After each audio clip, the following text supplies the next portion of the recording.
we're going to go over 3 different bear hugs from behind. This is our series of women's self-defense tips. If you guys want to stay safe and get home safe, watch this video for very common attacks of bear hugs. When it comes to getting bear hugs, there's 3 things I want you to remember. Base and space, simultaneous counterattack, and fight, fight, fight, fight, fight, fight. I want you to keep fighting no matter what. Even if they're squeezing nice and tight, you keep setting a bunch of different combatives. Keep fighting. Keep watching for way more details on how to make these defenses.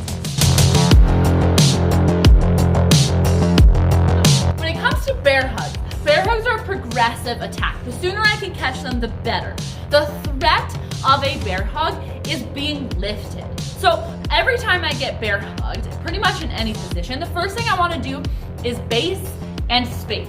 The base part is making myself heavy. I think heavy thoughts. I get myself low to the ground. I get into a modified fight stance, so my feet are nice and staggered and my weight is down. My knees are nice and bent. I am also pushing my hips back to push his hips back. That's the space portion of it, right? So when I drop down into this base and space, my hips go back, making sure my chest is still up, however, and I'm nice and heavy. With base and space, the objective here is that it momentarily delays their lift. It doesn't prevent it, but it delays it by breaking down their structure. People lift heavy things typically with their legs. In order for Tamer to lift me, he must get his hips in tight, right? His hips must be in tight. Now he can lift straight up. In order for me to break down that posture, the second I drop down here, see how his hips went back, and that makes it harder for him to lift. He can still readjust from here. But the second thing we're gonna start doing is we're gonna start hitting them in the face, making them think something about other than lifting you. In this case, when my arms are free and they're behind, I'm gonna send 3 elbow number 3s. 3 elbow number 3s. So when this bear hug comes on and I base and space, 3 elbow number 3s. Simply because I don't know which side his head is on. So the first elbow I send, if it misses, I can simply quickly turn, boom, right to the other side, get 1. I got that 1 push his head to the other side, and again, beat his head movement with my elbow to get a 3rd elbow. I'm gonna keep fighting from here until I have a loose enough space to then just keep turning into him with further combatives until I'm all the way around and I can finish my fight. So bear hug from behind with arms free. Step 1, base and space. Step 2, simultaneous counterattack. 3 fast elbow number 3s, looking and rotating with every strike. Then continue to turn in to better your position with combatives and then finish your fight. That's your bear hug from the front bear hug from behind with your arms free. Comment down below if you've been bear hugged before or you've seen this type of attack.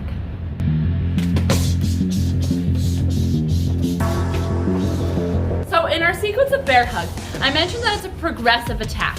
One of the progressions can be your arms free or trapped. So with this bear hug from behind, now I'm being trapped with my arms pinned to my side. So when my arms are pinned to my side, I can't send those same elbows. But the initial defense is still the same because my initial threat is still the same. My initial threat is that lift. So I need to prevent it, slow it down by doing my base and space.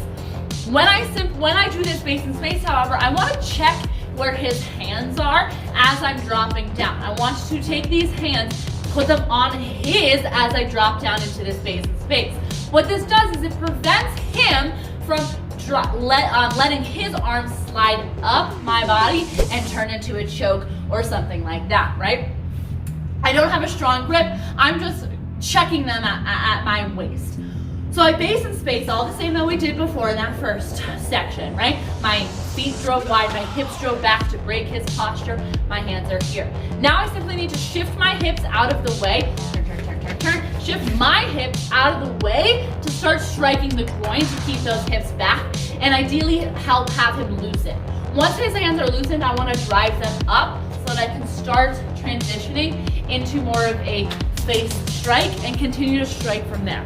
So remember, with bear hugs, progressive, base and space first. Make yourself heavy, get into that modified fight stance, push those hips back, keep your shoulders up. 2, simultaneous counterattack. In this instance, when my arms are trapped and I can't send those 3 elbow number 3s, I'm gonna send either hand chops or hammer fists to the groin once I've got my hips out of the way. Now, if he moves his hips out of the way, once I've got one strike, right? Ideally, Tamer's not just gonna stand here and let me continue to strike him in the groin. He's gonna move his. I'll just have to readjust, move mine as well, and continue to move my hips to keep his groin available for those strikes. Once his arms are loose, I don't need them open all the way. Once they're loose enough and I can slip my hand up to start sending strikes upstairs, I will do so that I can turn in, better my position, and finish my fight from there. That is bear hug from behind with your arms trapped. Have you been paying attention? Comment down below if you remember the first thing that you should do when you get bear hugged.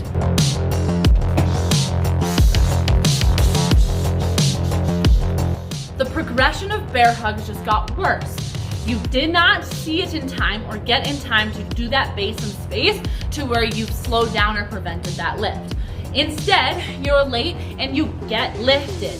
Now, you're not SOL. You have still to make sure that that lift then doesn't turn into a dump or a carry. The best way to prevent that lift or that dump or that carry is simply by taking one leg and wrapping it around their leg and trying to straighten it out as much as possible. So you basically have a little clamp on their leg so that they can't necessarily bend it too much. I also have my simultaneous counterattack as I'm doing that, where I take the heel, the back of my heel, and I send an uppercut back kick to the groin. Once those two things happen though, I need to brace for impact. I need to be ready to be dropped when I send that groin kick, right? Once I hit them in the groin, typically this is what happens when you get hit in the groin, right? Your hips go back. When their hips are going back, that's your chance to get dropped. The second I'm dropped, I transition. If my arms are free or caught, it doesn't matter. I'm transitioning to that same exact defense as before. So this leg wrap, right? This lift happens, whichever leg I want. I'm gonna take my leg, I'm gonna wrap it around the outside and try to take my shoelaces down to their calf. Then my other leg is the one that's gonna come up to that groin and then be ready to drop. The second I drop, more strikes. So with that leg wrap again, I want to emphasize it one more time. Go back so you can see the feet a little bit more. This outside leg wraps around, and that's not enough. I'm going to drive down to the calf. So now Tamer wants to try to walk somewhere. It's pretty difficult, huh, Tamer?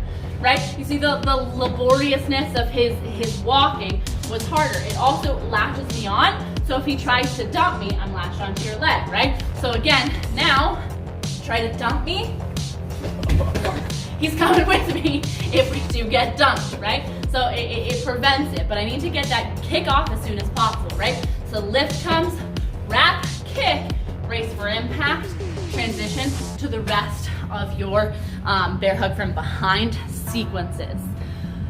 Best advice I can give you is be aware of your surroundings and pace and space as fast as possible when you feel arms wrapped around you.